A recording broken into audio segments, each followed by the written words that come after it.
Hey there, spacers. Welcome to another episode of the Space Revolution. My name is Rick Tumlinson. You are listening to iRock Space Radio. We're part of the iHeartRadio network. And I am really excited today. I talk a lot about pioneering and opening up the frontier and the space revolution. And we have somebody here today who is like truly one of the heroes of the revolution, and he would probably blush and shrug and say, "No, I'm not," but he is. And what I also like is that he made this happen. And as you know, I work with startups a lot, things like that, and having somebody on board who made it happen is, not a billionaire, started from the ground up and built something great is fantastic, and that is Mr. Peter Beck. He is the CEO and founder of a little company called Rocket Lab. You may have heard of Rocket Lab. They've launched a lot of rockets, and I think you'll get my numbers confirmed soon, but more than 38, up near 40 probably, if you count the first couple. You know what? I'm gonna just let Peter tell his story. So, Peter, hey, welcome, man. Thanks very much. That's the kindest introduction I think anybody has ever given me. So thanks very much. It gets worse from here, dude. Yeah. So, no, but seriously, you're a pioneer, and look, we live in an age, Peter, where a lot of people are looking at this field and are like, "Oh, it's the billionaires," and da-da. So it's so cool, so refreshing, and brings it down to earth for people to show, look, regular Joe like you and I can get in there and do some stuff, and we're going to come back around to that. But let's start. Let's start with Rocket Lab itself. Um, in a broad window of time, roughly, what are you guys doing right now? Tell your hmm window, your elevator, not a pitch, but conversation about somebody walked up, they hadn't heard of you, which means they're obviously not in our field. So, what is Rocket Lab?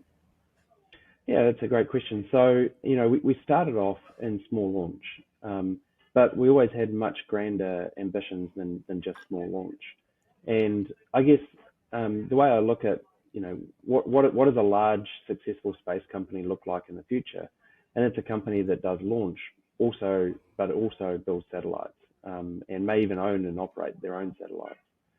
So, I think the unique thing about Rocket Lab is, yep, we have the Electron launch vehicle. We do lots of small launch. We're developing Neutron, which is, a much larger Falcon 9 kind of class of rocket. But we also build spacecraft, and of them, and lots of components for them. So you think of us kind of as a one-stop space shop, whether, a customer comes to us and they want us to design a spacecraft all the way through to launching it, all the way through to operating it on orbit. So we can really cover the full spectrum. Cool. So you're basically soup to nuts, and I know you. Mm. One of the great things, and I harp on this in my other life, and I'm all about the environment and reusability. I have the litany. I call them the four R's or five R's: reusability, reuse, recycle, replace, repurpose, and resources. Right. So hmm that's kind of the frontier mantra, right?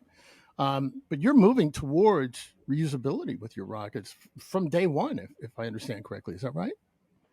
Well, not quite from day one. I had to eat a hat over that one, but originally I felt that a small launch vehicle, it wouldn't be possible to eat all the margins and performance you have to eat to be able to do reusability. But we were able to prove ourselves wrong, and follow a different approach for the Electron launch vehicle. And of course, Neutron is reusable from day one. So it's a ground up reusable design. So it looks a little bit different to a normal rocket because it's purposely designed to go up just as efficiently and safely as it is to design to go down. So that drives some interesting design choices and changes. But yep, and not only that, the way we go to orbit with Electron, we always park the second stage in an elliptical transfer orbit, basically meaning that it generally doesn't spend more than 12 days in orbit before it deorbits and burns back up. And I think, when everybody talks about space junk, the natural kind of conclusion everybody draws is that it's dead spacecraft. But actually, almost half of everything that's floating around in orbit is dead rockets. not dead spacecraft. So Mm-hmm. I think the industry's little secret that I don't think people know how many interstages, fairings, and second stages are floating around in orbit that aren't spacecraft at all. So we kind of take that a little bit seriously and make sure we try and leave the minimum footprint possible. Yeah, and I want to make that clear for some of the listeners that didn't catch that part. So the difference between a spacecraft, which is the payload in a sense that's being carried up there, is what Peter's making, and the actual vehicle or the fairings, the stages, the parts of the vehicle that delivered it. Two very different things, and so yeah, very very cool that you guys are focused on, you know, because it's very important to me personally to make sure that Sandra Bullock doesn't get hit by bits of spacecraft or other stages. Reference to a movie. Um, so you guys, you started very very small. First, how did I'm going to talk about your earlier life a little bit in a minute here, but Mm. what was it that like I heard you were over here and the idea kind of sparked or something. Maybe that's the story, but what was it that clicked and you said, you know what, I'm going to go build me a rocket? Well, yes. So I mean, I've always been interested in space. I mean, one of my youngest childhood memories is standing outside, with my father, looking at the night sky, and him pointing out that all of those stars in the night sky, have planets around them most likely, and there could be somebody looking back at me. And for a young kid, that was just a mind blowing kind of thing. And I've also always come from a long line of engineers, so engineering was in the blood. And naturally, if you mix space and engineering, you go for the hardest thing possible, which is the rocket. So even at school, I was building rocket engines and so on and so forth. And it wasn't until I started my kind of engineering career that I was really able to to build lots of stuff. I've always kind of run two shifts in my life. There's the day shift and then the night shift. And during the day, I would work for either as a government research lab at the time, or an appliance manufacturer. And then I was just super lucky that during the night shift, they would let me use their tools and equipment and facilities, and I'd just be building rockets flat out. Oh, wow. Okay. So, yeah, so you kind of went back to your dad and stuff. And by the way, it's interesting because we have a project in Earthlight. It's called Dream Scopes. And the goal is to put a telescope in every middle school on the planet Nice. because we believe that at that age, you go a little older, and if you go outside, all they're trying to do is run off into the bushes. But right about that age, right, we can get them. And I've seen people like see the rings of Saturn or the mountains on Mhm. the moon for the first time. You recall that, right? 100%. Yeah, 100%. yeah. And it just boom, Yeah. you and suddenly, by the way, it's not just about space. The Earth becomes really relevant to you at the Mm. same time. Mm. It's like Mm. the context. But and we'll come back to that too later. But so it was your dad, basically, that kind of helped you expand your world like that. Um, you and I were talking just before you came on. You and I both have sort of a non-traditional trajectory here, Mm. in that we didn't go. We can't rattle off our degrees from Harvard or Yale or heck, I don't even know if we've either sat foot on them, maybe as a lecturer now, which is ironic. But you kind of came up kind of middle class. So your dad was basically an engineer, Mm. right? Yeah, And go ahead. my father was a director of the local museum and a geologist, and my mother was a teacher. And I was born in a little town called Invercargill, where if you look at a map of New Zealand, it's the very, very bottom of the South Island. So the smallest town you can imagine, and the coldest place you can imagine. And but great for viewing in the night sky. And yeah, my plan was always to go to university.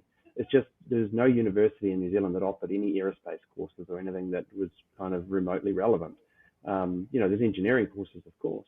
So I chose a more practical career and started off as a tool and die maker and an apprentice. And basically, I wanted the hand skills to build the engines and build the build the rockets that I wanted to. So the plan was to go and get a trade so that I could physically build the things, and then I'd go to university. But kind of opportunities kept presenting themselves that I never really kind of got there. And it sounds a bit like you. I ultimately, kind of ironically, ended up as a professor of Auckland University, but it was just a different path. Mm-hmm. So you actually ended up as a professor, Yeah, you say? Yeah. So what kind of department would that have been in at mechanical the engineering and university? aerospace engineering. Yeah. Right. So you were coming at it though from a practical, pragmatic approach, and I guess the school had the flexibility to say, we need a professor who comes through that path rather than a bunch of degrees. Like you can actually speak it and talk it, right? Yeah, yeah. So, I ended up having a lot to do with Auckland University, and it kind of, in slightly ironic, I would be supervising final year, excuse me, PhD students, but still not having a degree myself. So, the university kindly made me an associate professor, so that was very nice Yeah, of I them. love the irony of that. That just makes me smile. But the but and I got to tell you, to me, it would seem if I worked for you in Rocket Lab and I was an engineer, the fact that you are a builder yourself, right? You know the tools they're working on. So do you actually get to or do you walk the floor? Do you hang out with the guys, and do you actually pull out, do the playing around with the parts and do that kind of thing? Are you like very hands on in the company? Yeah, yeah. I mean, I'm still the chief engineer, so when the engineers Yeah. can't agree on a path forward, then I'm the moderator. But no, I mean, yeah, certainly, especially with Neutron, it's a big development project. I'm deeply involved in that as well as other key kind of development areas of the company. So I think it's really important for a space company, and I think if you look at the successful ones, generally it has a very strong engineering leadership, and Rocket Lab is an engineering company first and foremost. And if you look through the all the ranks of the senior folks within the company, they're all very deep tech backgrounds or engineers. Yeah, I think that's interesting. It's probably something you and that guy with the X, whatever it's called, that guy, kind of have in common. You're down there in the trenches, and you're actually hands on, versus so many of the other companies that are layers and layers and layers and layers, of corporate structure going on between them and the leadership.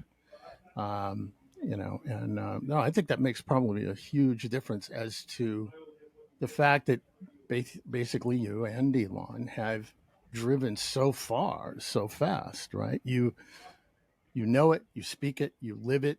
You're and I've met you both, and you are completely different personalities. Like you couldn't be more opposite. But you're in there, and you're part of the team.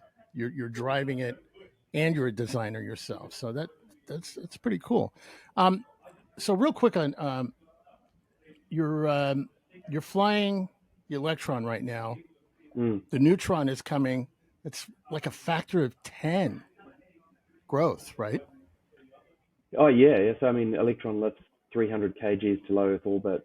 Neutron lifts 13,000 kgs to low Earth orbit. So yeah, no, it is significantly larger. But I have to Yeah. say, I'm apart from the infrastructure piece, I'm very much enjoying working on a larger rocket. Small rockets are incredibly difficult because every gram matters on a small rocket. Like you Mm. end up making crazy trades like I'm going to have two pressure transducers instead of three because you can't afford the weight of the third pressure transducer. Whereas on the big rocket, like the weight of a pressure transducer is just totally irrelevant. So Mm. in a lot of respects, it's much easier to build a bigger rocket. The challenge is, of course, just all the infrastructure is much larger and the handling is much larger. But actually, fundamentally, the design of it is far more forgiving. Wow, cool. Well, I'm going to come back in, and we're going to talk a little bit about Electron, and some of the other projects you're taking on. All right. So, listeners, you are listening to iRock Space Radio, part of the iHeart Radio Network. I am Rick Tumlinson, or at Rocket Rick on, I was going to say the Twitter, the X, whatever you want to call it. That's where I am, at Rocket Rick. And you're listening to the Space Revolution, and we will be right back.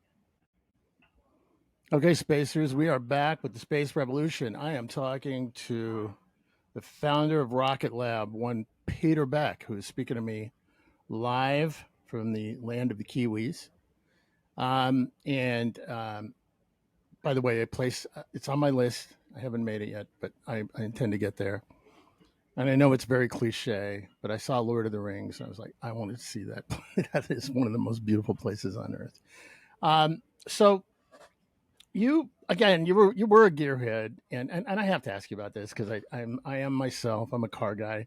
When you were younger, I was reading in your resume that you somehow, what was it? You like put a big engine or something in a Mini Cooper, or what was that story? I have to hear that story before we get back to the Electron. What was that about?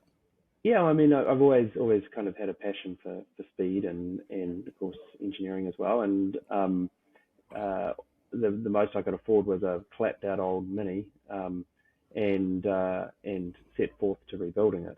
And if you're going to rebuild it, you may as well rebuild it a little bit better. So I ended up turbocharging and injecting it, and it for a little Mini it went pretty good.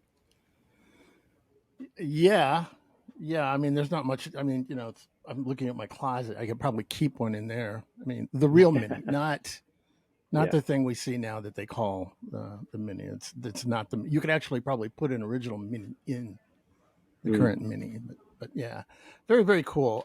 So look, okay, I just want to ask a couple more questions about the Electron and your growth as a company, right? Mm-hmm. And as you've been growing up. And I know the scaling and everything is pretty large. You actually, the Electron, you're using like a cluster of motors, right? You're not Correct. depending on one or two big motors. How many? What is it? 9 or? Yep. The magic ratio is 9 on the first stage and 1 on the second. If you want to keep the same engine on the first stage as the second stage, that's pretty much the magic number. Oh, okay. Very cool. And so you're launching fairly large payloads. You're also now, and it started with the one you're flying now, but as you're moving up into the Neutron, the the upper stage stuff, the stuff that happens Mm. in space. I've had a couple of friends of mine comment on how brilliant they thought you guys were in terms of the acquisitions of other companies that you brought on board. You brought on Sol Aerospace and Sinclair. What did you see in them? Why did you go for them in terms of extending your reach and your capability? Yeah, so we felt it was really important to be able to build satellites and spacecraft as well. And we set out to build our first satellite, and rang up Doug Sinclair and said, look, we need some reaction wheels. And Doug said, that's great. Come back in 9 months and we'll have some reaction wheels for you. We're like, well, we don't have 9 months to do anything. That 9 months is a crazy amount of time. So we were lucky enough to be able to acquire Doug and his company and grow that as well. And then basically, if you lay a satellite out on a table, all of the long lead time expensive items we kind of systematically went about securing for a vertical supply chain. So solar is a great example.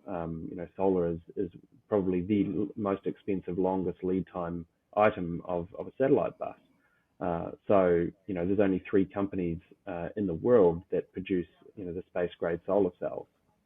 There's Boeing, Spectralab. There's a company in Germany, and Celero. So incredibly unique capability and asset. So we were able to through a process be able to acquire those guys.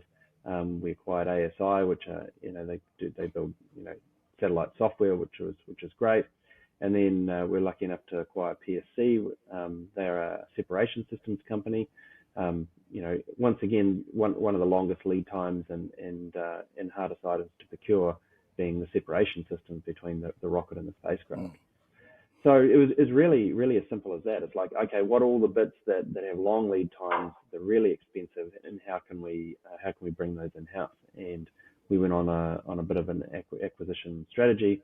And then in parallel to that, we built a whole lot of stuff organically. So, spacecraft propulsion systems, spacecraft radios, spacecraft batteries. So really now, when it comes to to building a spacecraft, we pretty much have everything we need under one roof. So you had started the company, what was it, 2006 or seven, I think, right? Yep. And right, and you were going through the various growth stages, and then you went into the SPAC world.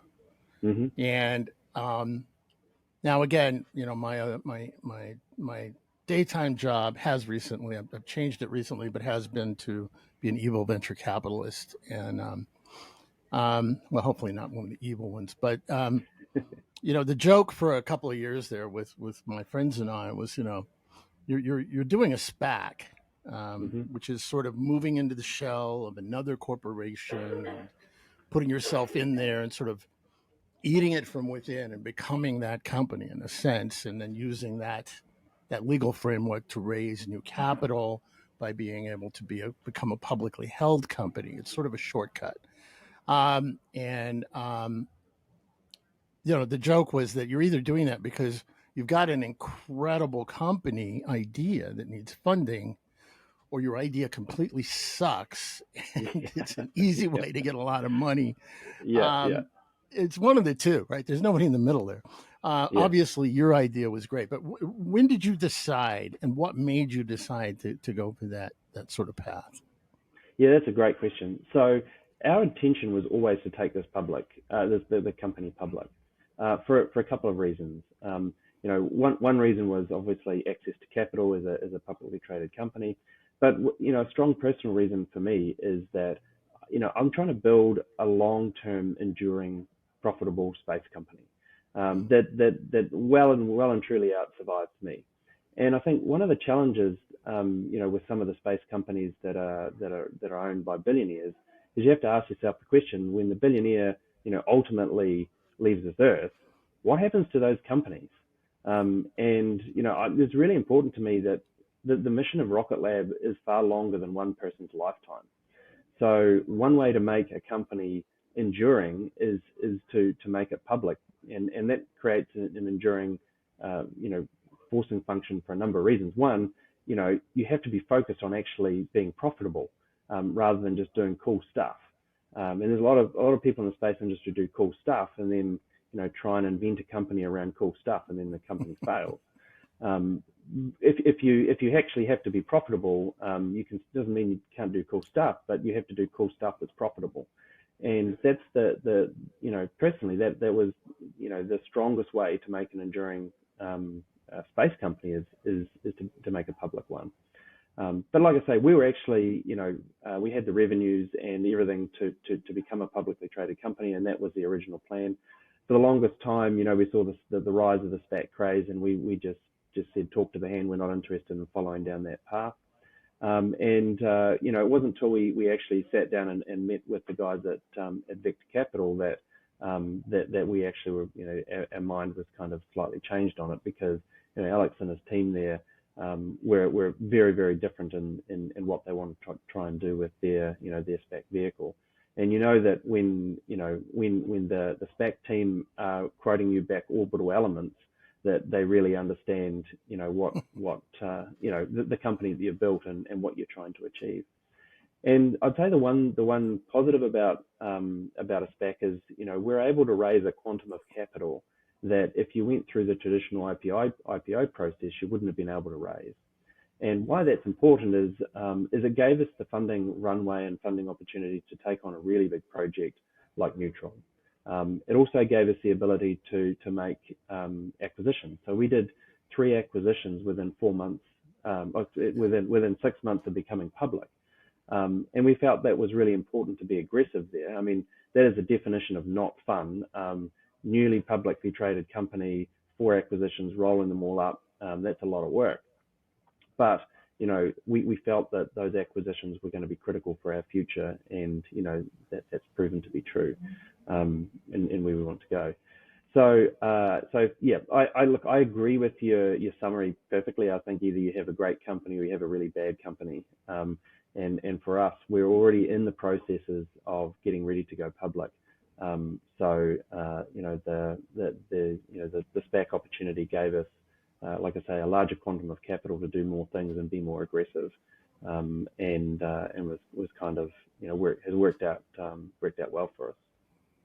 Yeah, I mean, I'm presuming when you did the SPAC thing, you already had your, for lack of a better word, trajectory lined out, right? You knew that you were going to be going for the Neutron. You Mm-hmm. probably already had your eyes on these acquisitions and were Mm-hmm. dealing with the supply chain We actually challenges there. made we'd made we acquired Sinclair before we went public, so we'd already started down that road. Yeah. Right, right. So you were basically already going for the end-to-end Mm-hmm. service model, and then needed the financing for it. Um, so you opened then, I guess before that or in that range, you became also a U.S.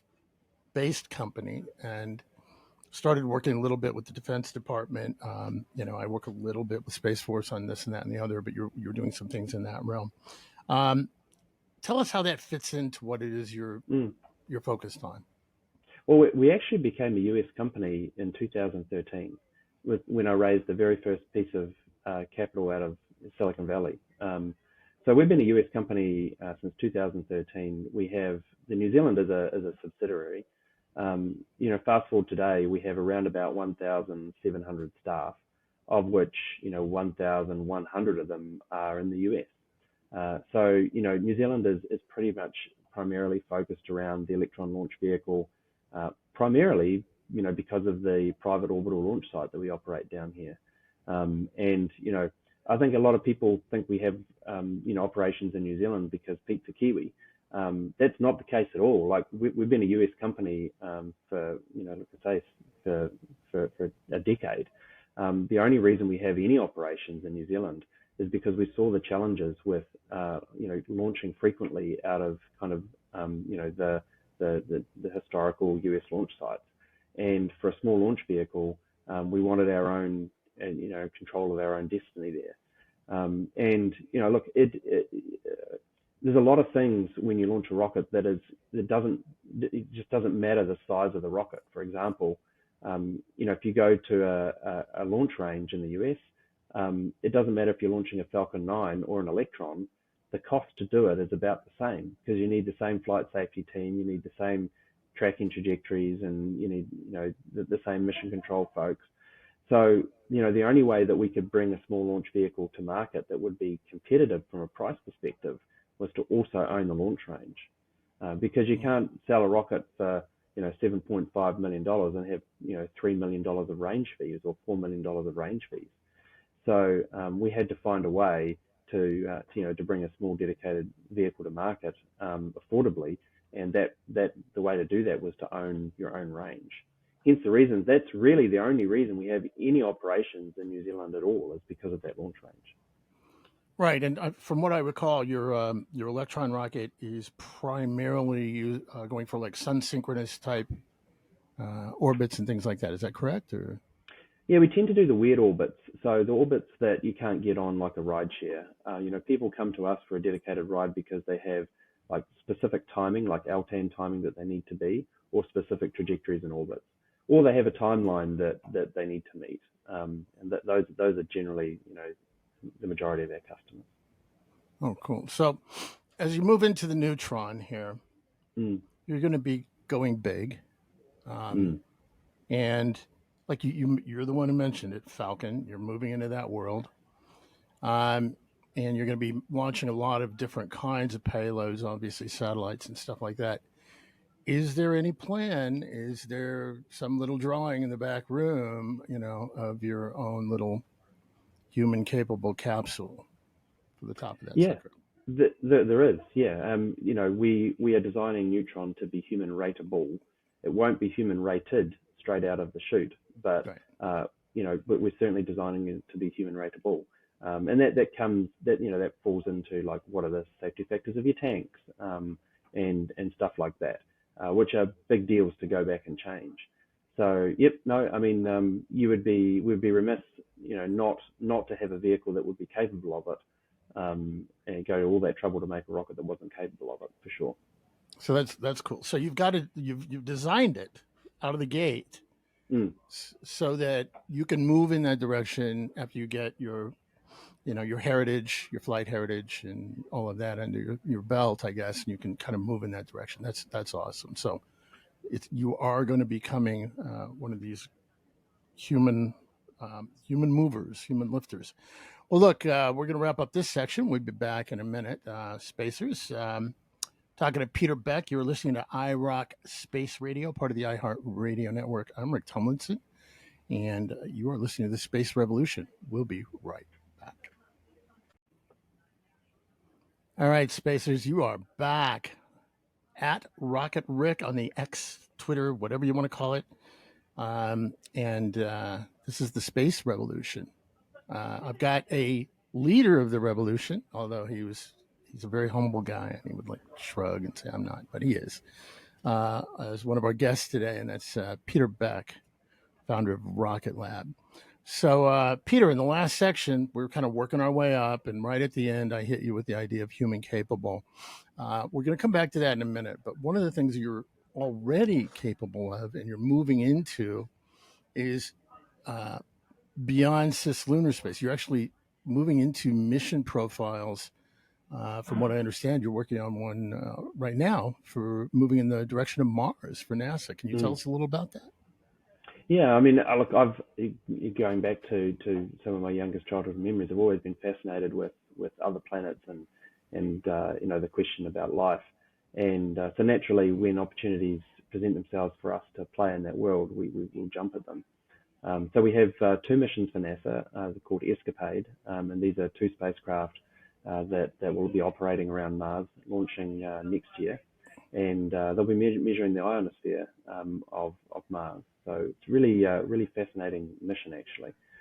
So those spacecraft are coming together as we speak, and like I say, they'll be launched in 2024. And then we have the capstone mission that we launched to the moon last year, which is a kind of first foray, outside, the Earth's gravity well, and that was a really difficult mission to do, but it was quite cool because what we ended up creating there was a spacecraft that launched on Electron that we can basically go anywhere in the near solar system with. So we can go to Mars, we can go to the moon, we can go to Venus, all by using a small rocket. And it's a pretty unique capability. For some tens of millions of dollars, you can actually go and visit another planet. It's pretty cool. I love that. And then there's this whisper, this Venus whisper thing. Do you care to touch on that a little bit? I know it's kind of something in your head. Oh, well, look, I think we'll completely blow out the rest of your time if we go too deep. But I mean, I have a real passion for Venus. I think Venus is a very close analog to Earth, but also it's one of the few planets in our solar system where there is probability that there could be life. And I think for me personally, that's one of the biggest questions to answer is like, are we the only life in the universe, or not? And if you want to take a purely scientific approach, right now there is no evidence to conclude that there is any other life other than us in the universe. And I think if you can go to Venus and perhaps in the atmosphere there's this interesting region, if you can prove that there is life there, then I think that's you answer two very important questions. One, yep, no, there is other life in the universe other than us humans, so that's interesting in its own right. But I think also if you found it in the clouds of Venus, you can pretty much surmise that actually life is quite prolific, because if life can survive in those kind of circumstances, then chances are life is prolific throughout the universe. And I think as a human species, that's an important question to answer, and hopefully in my lifetime it will be answered. And even better, if we can have a small role in answering that would be a useful use of time on the planet in my perspective. Yeah, and just to be clear, we are not talking about the surface of Venus. We're the acid bathed surface where the Soviet spacecraft that landed there lasted, I think, a few hours. Yeah. Yeah, we're talking about the upper atmosphere where there could be potential sort of floating clouds of bacteria or Hmm. whatever that could be up in there. Yeah, and there are a lot of advocates looking, at that as a potential place to go. And then we have people looking at Mars. I share your point of view. I mean, what I do with my Earthlight, the nonprofit that I have. Our perspective is basically you have to bet on the cards you can see, Hmm. and the cards I can see say we're it for now. Um, Not talking about UAPs and UFOs, whole different gig. We're gonna stay away from that one. Even though I get asked every time I speak about it. Oh, by the way, one of the great what was there's this area, was it Area 21 people talking about, and I tell people it's not Area 21 you have to watch out for, it's Area 29, and then you just walk away, and they're like what. But anyway, so look, I love what you're doing. You're kind of, you're growing outward. Is Do you have any aspirations yourself to go, or is it enough for you to be a person who is helping this happen? What do you want your personal Peter Beck legacy to be in space? Well, I mean, firstly, I have all of the knowledge of the systems, but none of the courage to be able to ever climb aboard a rocket. So I have intense, an immense admiration for an astronaut. I think that is a very special quality to have. Also have the knowledge and then also the courage, because I don't think space flight is always incredibly challenging. So I have no intention nor desire to leave this planet. I think it's a perfectly fine planet.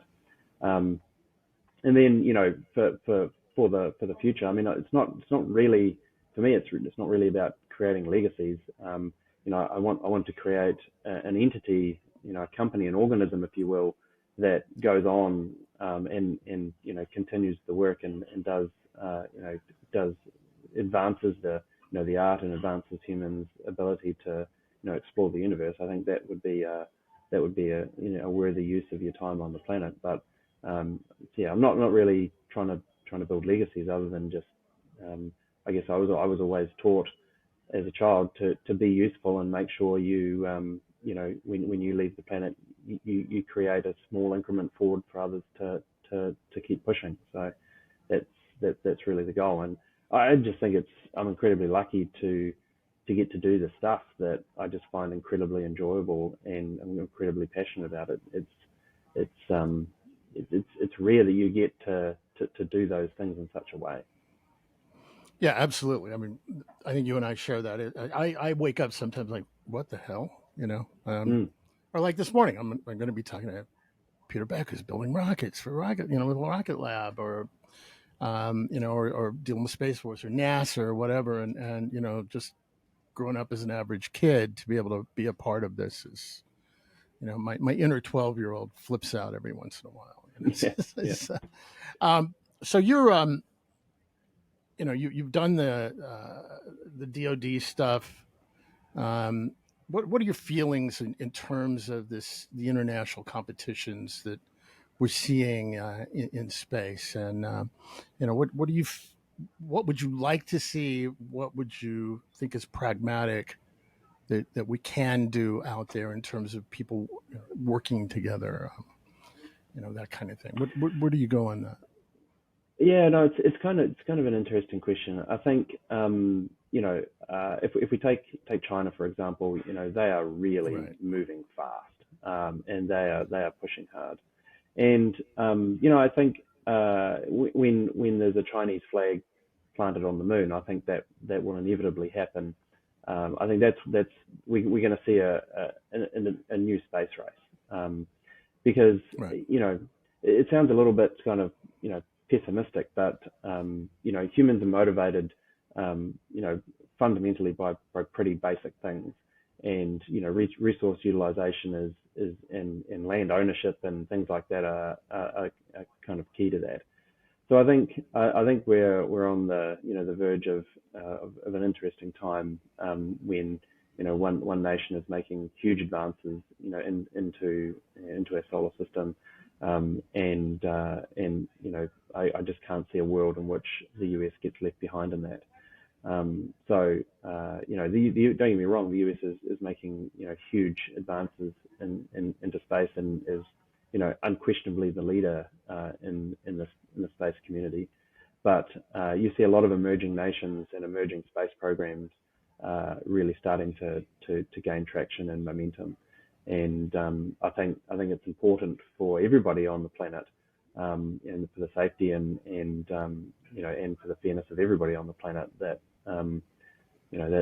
that it's kind of done with respect to each other and fairness. And I think the challenge, the kind of the immediate or midterm challenge is going to be traffic management in orbit, because we are not going to stop putting stuff into orbit because it creates huge values and prosperity and opportunity down here on Earth. So to think that we're just going to not put the internet into space is I just think it's not reasonable thing to think.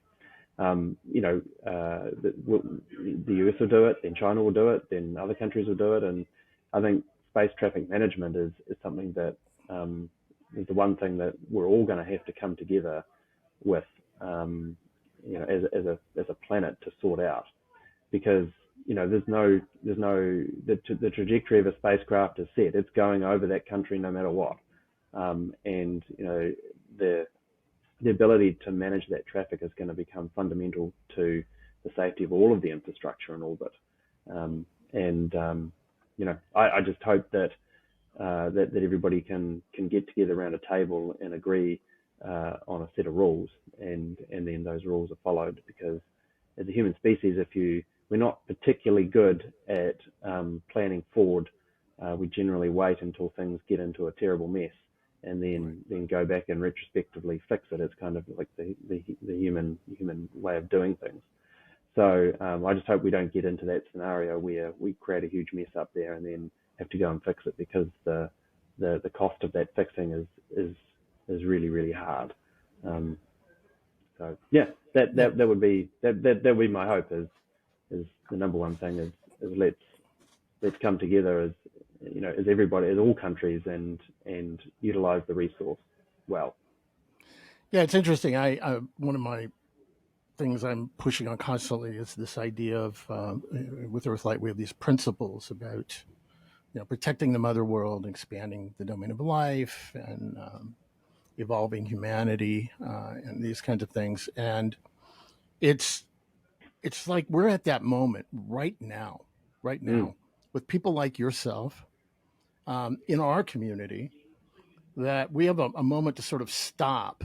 And I watched I forgot, History Channel, whatever. They have this series of like the men who made America, and mm, it's about the Carnegies and mm-hmm, Morgan and all of these people who kind of stood out there and put their arms on their hips and like, I want to own it all, we're going to go, and it was very mm, cutthroat. And God forbid you were indigenous, luckily so far, we don't have to deal with that one out there. But it was all about take, let's go. I must dominate. I must control. And, it's plus, plus, and this gets into the orbital debris type thing. Use it and throw it away. Use it and throw it away. Use it and throw it away. And mm-hmm, let's just trash the place. It's all ours. Just use it. So we have that moment right now, where people like yourself, can be leaders in this, where you can say, you know what, hang on. And I love what you just said. And I'm just responding to it because it was so perfect, that we just need to sit down and say, hold it.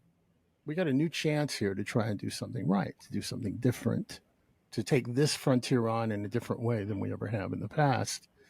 And, I think it's people like you, Peter, because you're very well respected in the field, and who can kind of push for that, and and have the opportunity to be that voice that says, and by the way, starting with reusability, which is green, you know. Um, so I mean, I'm just encouraging you, I guess it is, to keep working that one. What are your thoughts on that? Yeah, look, I mean, I certainly hope that that's the trajectory. I was lucky enough to speak at the UN on this, and Yeah. I think there's I think everybody accepts it, but also also realistic that the last thing that everybody in the world agreed on, I think, was in 1972, the Outer Space Treaty. So it doesn't happen very often. Look, I mean, it's not for a lack of knowledge. Sometimes these things happen just purely through ignorance, but I don't think there's a lack of knowledge in this area. Is it just needs to be the will, and unfortunately it needs to be the will of governments.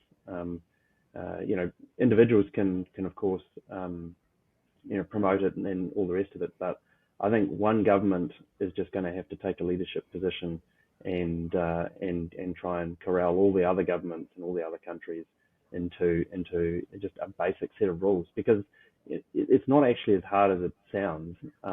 It's a relatively basic set of rules would solve most of the problem, and it's really just about information sharing. Like knowing where everybody else's spacecraft is fundamental to avoiding any issues. And at the moment, the way it works is, someone will call up someone else at 2 o'clock in the morning going, "Hey, I think there might be a conjunction here. We've got no propulsion. You need to move your spacecraft. Otherwise, we could both lose our stuff." And that just doesn't seem, like with AI and so much compute in the planet, and so much, the planet is the smallest it's ever been with respect to the ability to communicate. It just doesn't seem like that it should be a place that we're at. I agree. I totally agree. And this is a good point to stop right now. We're going to come back in a minute, move into the last section. Um, I am with Peter Beck. You are listening to the Space Revolution. I am Rick Tumlinson, your host, and we will be right back. Hey there, Spacers. Rick Tumlinson here. You're listening to the Space Revolution. I've got Peter Beck, founder of Rocket Lab. In the last few months, I actually even said on, I think it was Yahoo News, that Mr. Musk needs to pay attention because a certain rocket lab is nipping at his heels. I heard quite a few comments on that one. And it's amazing that somebody like yourself, Peter, you can roll in with sort of just this determination, this force of will, this vision that you had in your head. As a kid, did you ever think you were going to be flying rockets to Venus?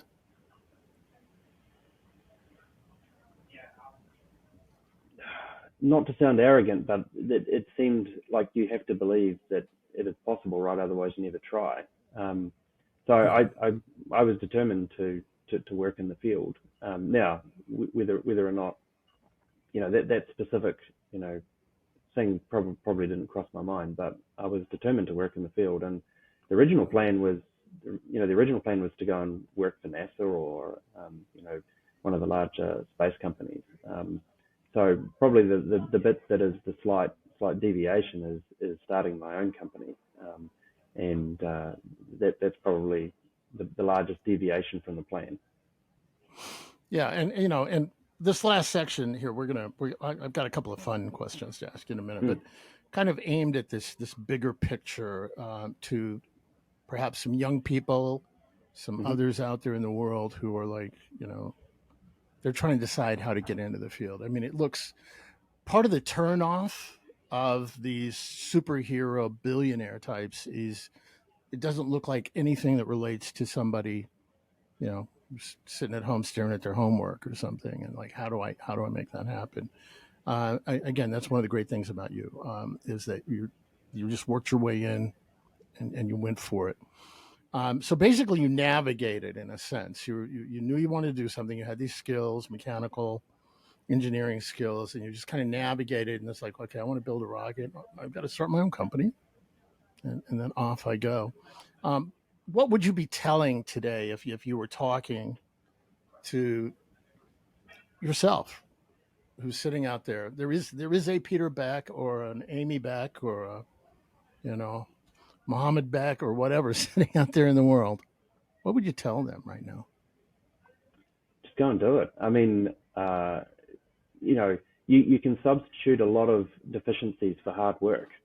So, you know, just implement a multiple shifts in your life and go and do it. And you know, whether it's the space or outside space, find the thing that you're really passionate about. Because it never feels like work if you're really passionate about it.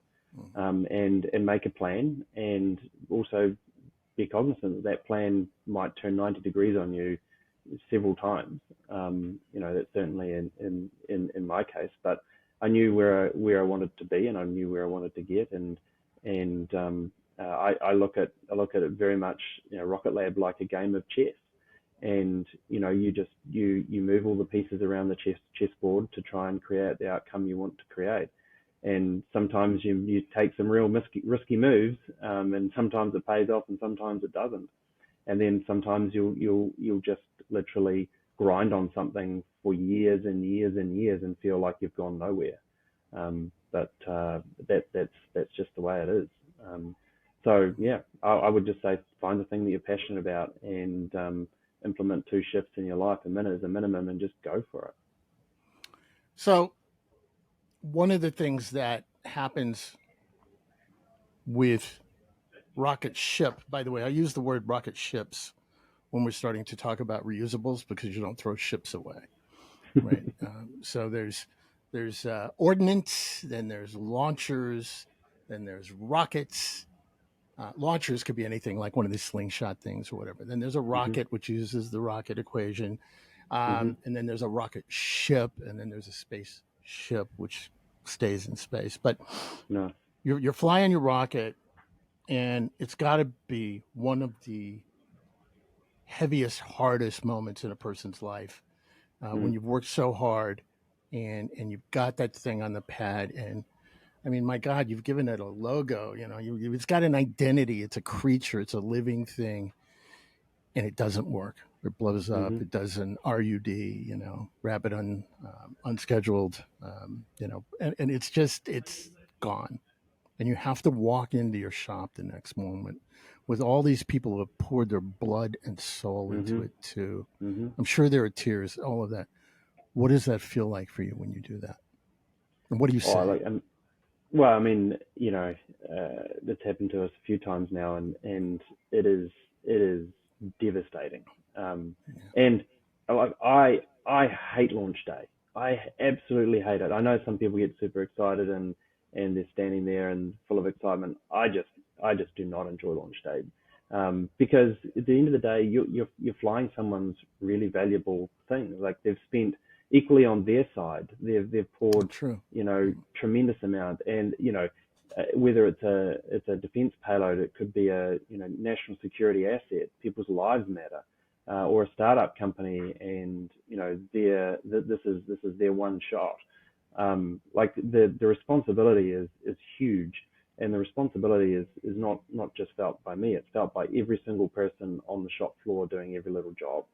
And you know, we make sure that you know, every person, you know, doing their role understands the magnitude of what they need to achieve, and you know, what the customer's trying to achieve, and you know, the best moment of a launch is one little squiggly line that comes when we separate the payload, and that's an accelerometer response. And that little squiggly line is what every single person in this company lives to see.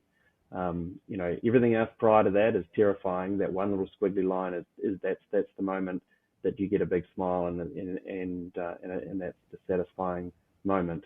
And I think the adrenaline and the commitment is so huge that I think launch is incredibly unique in the fact that if you didn't have a launch at the end of all of this work, nobody would do the work, because to your point, it is so demanding, it is so stressful.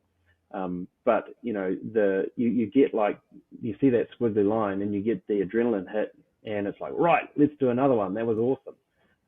And everybody lives for that, you know, lives for that adrenaline hit, because no matter what anybody says, it's freaking hard, and there is no such thing as a commodity launch, and we watch our friends over at SpaceX, and they're launching just flawlessly and frequently, so much. That is not that is not normal. That is extraordinarily difficult to do. And as we increase launch frequency and cadence, it just gets harder and harder to achieve. It doesn't get easier and easier. So I hear folks talking about launch being a commodity soon, and I'm like, man, every day you're battling physics with a margin of 1.2. I can't see that being a commodity anytime soon. Very well said. Very well said. That squiggly line. I love that. Yeah.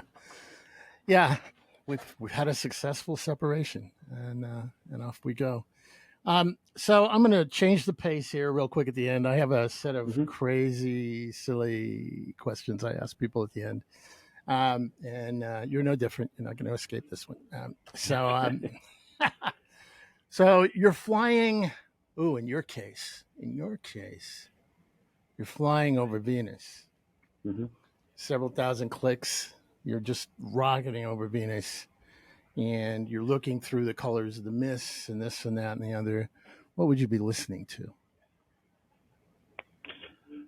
Oh, that's a good question. At that point, given that I would be terrified, probably a bit of Smashing Pumpkins. All right. I love it. I love it. What is your, was there a favorite science fiction book or something that helped propel you into this? What would your favorite science fiction book be? Author or both? Well, I mean, not really a book, but 2001: The Space Odyssey. I think that was a movie, and I guess it was originally a book, but that was a huge movie for me, because I think it was a space film or book that was actually scientifically accurate. The no sound in space, and a lot of movies. I'm kind of one of those guys that's a stickler for accuracy. So when I see an engine running in space and it's roaring, it's like the whole movie's ruined for me. So 2001: Space Odyssey, I think, was Well, aside from the fact that I am personally an easy lay when it comes to film, I just let myself go. But you can't see it on the podcast, but I have my I can see it. Yep, there you go. Signed by my uncle Arthur, we used to call him. Nice. Actually was a friend of mine. And it has a little arrow going to one of the rooms in the rotating, and it says, "Rick, meet me here, Arthur." Absolute treasure. Like, I would grab that if this place burned, So Yeah. But I'm right there with you. And people who watch it today don't get it because they're jaded. They've seen so much stuff. But at the time, nobody had done anything like that. And Stanley Kubrick. And by the way, I do tell people this. It's one of the only. Usually, when people read or doing science fiction, I say read the book first. I'm sorry, see the movie first. It acts as a trailer for the book, because you can never put the content, that you would have in a book, except for 2001. It's the only exception I know of, because there's so much where they're just playing music. If you read the book first, you kind of know what they're thinking and what they're talking about. So just a little side note there. But I love that. We are simpatico there, my friend. And so, nonfiction book. Is there a major nonfiction book you would recommend? Oh, look, I mean, I just consumed all of I could. The NASA NTS server I just consumed growing up. But probably Sutton's Rocket Propulsion Elements is definitely. I think everybody should have a copy of that on their bookshelf. There you go. That's one of probably more obscure to a lot of people, and yet central to space engineers. They're going, of course, right? Is there a TV series, show that you like currently in science fiction? To be honest with you, I don't really watch much TV. I don't really have time. So Okay. it's kind of a standing joke here at Rocket Lab is I'm kind of a semi social outcast because everybody will be talking about various kind of shows and stuff that are going on. I just have no clue. Um, so That's uh, valid. yeah, no, I really watch almost no television, no movies at all, simply How because I just dare don't have you? No, time. I'm kidding. I know It's I have no totally, time. totally, totally get it. I'm like bathed in it, all the time when I'm writing and working and stuff. But that's just Mm, it's like background noise for me because I have no other life and no family. So look, again, we touched on this a little before, but um, we are at this moment in time where humanity is. I like to make the point to to people when I do my lectures that there's the same technology, the same engineering mindsets, the same sort of technical culture that has put us in this place of being able to destroy ourselves is the one that can lift us out there. hmm And it's right now. It's people like mm. you that are making that difference. I'll just ask you, what are your thoughts about that? Yeah, I think your point is exactly right. I think we're at a really really interesting time in human history where the planet is completely connected, and we've identified threats to our existence more accurately than ever in history, and but yet we're still incredibly different. And when resources become scarce, we divert to the caveman almost instantaneously. So although we've come really, really far, we've got a long, long way to go yet. It's a Absolutely. little And bit of you're a going to, grim, way to end, but that's the honest truth. no, we have a long way to go, and Rocket Lab is going to take us there. There you go. See, we just flip it around, man. No, you guys, you're doing amazing work, Peter. I think you're an inspiration. And again, we've hung out a little bit. I find you to be a very humble, very real person with a very how would I put it, cheeky sense of humor, as my mom would have called it. And I love that too. And I just want to say thank you for coming. And spacers, we are out the airlock.